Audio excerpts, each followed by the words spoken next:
A gente continua o nosso papo sobre o Dia do Homem, né? Conversando aqui com o doutor Bruno. É Bruno do quê? Bruno von Millen. Von Millen.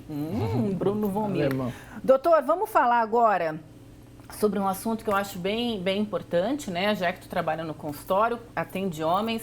Alguns, na hora da consulta, ou chegam a conversar contigo, assim, sobre esse lance de uma masculinidade tóxica. Porque a gente vê, né, que muitos homens, e eu falei de novo, não estou criticando, mas a gente sabe que às vezes para mudar a cabeça de comportamentos que já vem há muito tempo é difícil, né? Então, existe também essa coisa meio psicóloga ali no consultório? Existe sim. O que eu percebo é que a sociedade vem mudando. O homem ele está cada vez mais adepto, ele está cada vez aprendendo mais que ele precisa se cuidar. Nós não somos infalíveis, nós temos problemas, nós ficamos doentes e nós temos que procurar ajuda em alguns momentos. Então, assim, vem mudando. O homem ele ainda tem bastante essa parte que nós conversávamos antes, né? De ter que se sentir sempre bem, de estar ser o provedor da casa, né? Eu que provo a casa, eu sou infalível, eu sou insubstituível. Mas o homem está cada vez mais aceitando. Então, aceitando que ele passa por problemas, que ele vai precisar de ajuda em alguns momentos da vida. Então, ele está vindo. O homem está vindo cada vez mais para o consultório. E isso é muito bom, né? Isso é bom. Imagino que é muito bom.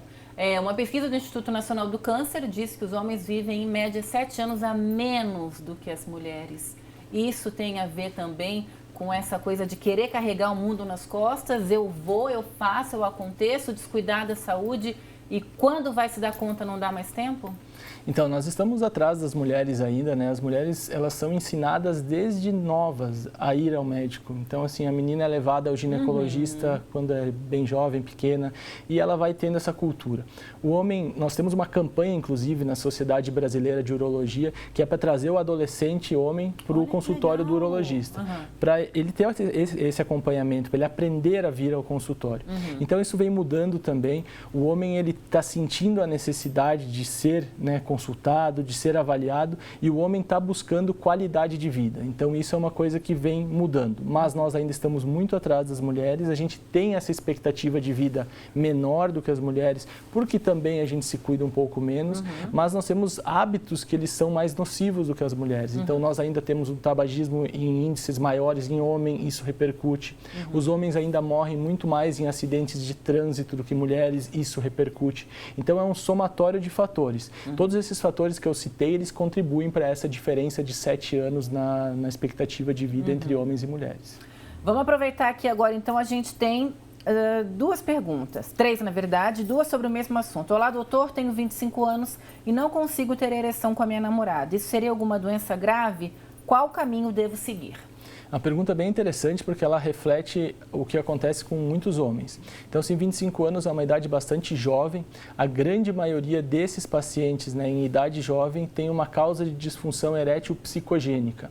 Então, eles tiveram experiências que não foram boas ou passaram por um episódio onde não conseguiu ter uma ereção e isso foi gerando o que eu costumo conversar com o paciente como uma bola de neve. Toda vez que vai ter uma relação sexual, se preocupa muito com o desempenho.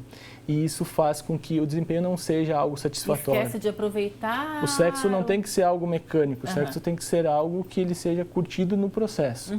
Então, assim, o homem, quando ele está muito preocupado com o desempenho, preocupado se ele vai falhar ou não, a tendência de falhar aumenta.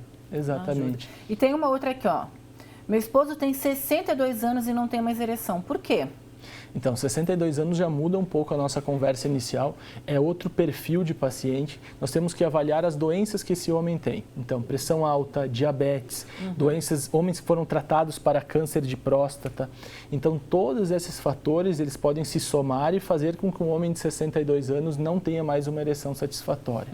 Alguns remédios que são usados para tratamento de pressão alta também contribuem negativamente para a função erétil do homem. Então, com 62 anos, é preciso fazer uma avaliação, é preciso ver o que está acontecendo com esse homem. O envelhecimento tem seu papel, mas o homem precisa tentar otimizar. Nós podemos melhorar muito a vida sexual de um homem de 62 anos. E imagino que o segundo passo, eu ia falar que o primeiro é conversar, mas geralmente o primeiro é conversar com a esposa. O segundo passo, então, é não ter vergonha, é procurar um médico, no caso um urologista?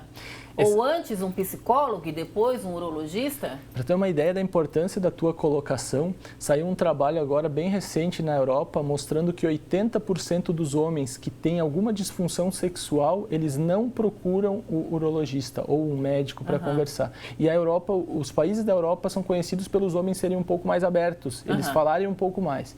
Então você imagina a nossa estatística. Então assim, é bastante difícil. Eu pego homens no consultório que ficaram anos sofrendo com alguma alteração sexual e tinham vergonha de vir conversar.